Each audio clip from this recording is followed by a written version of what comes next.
Daşa değmiş bu taliye kısmete.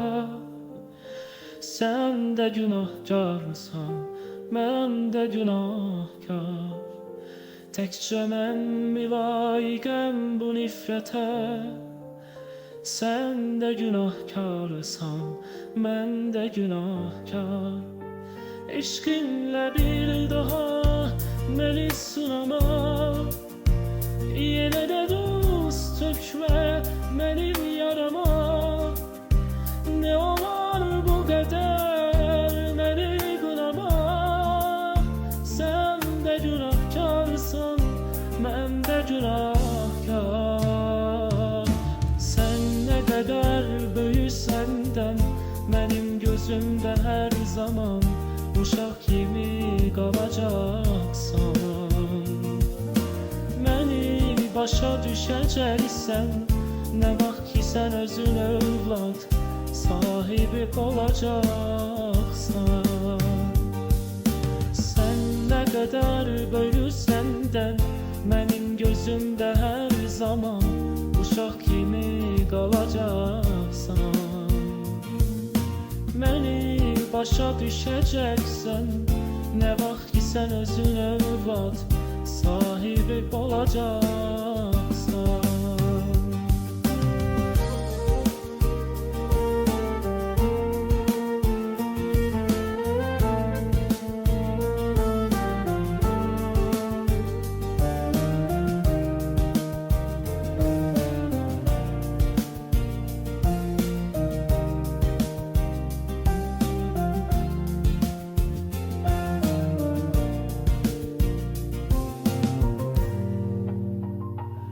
Bilmedik ki nedir bu işkin sonu.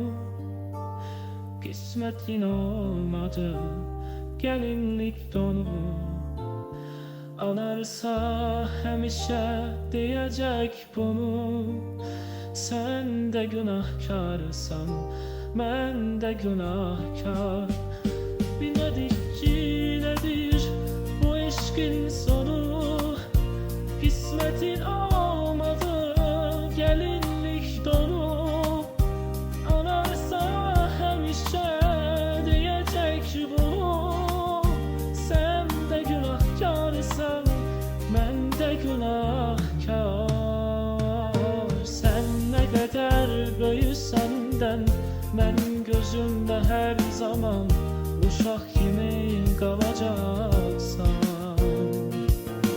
Beni başa düşeceksen, ne vaxt ki sen özün övlad sahibi olacaksan.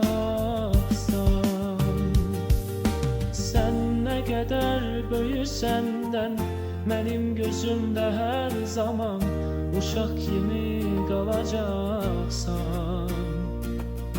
Beni başa düşeceksen, ne vaxt ki sen özün övlad sahibi olacaksan.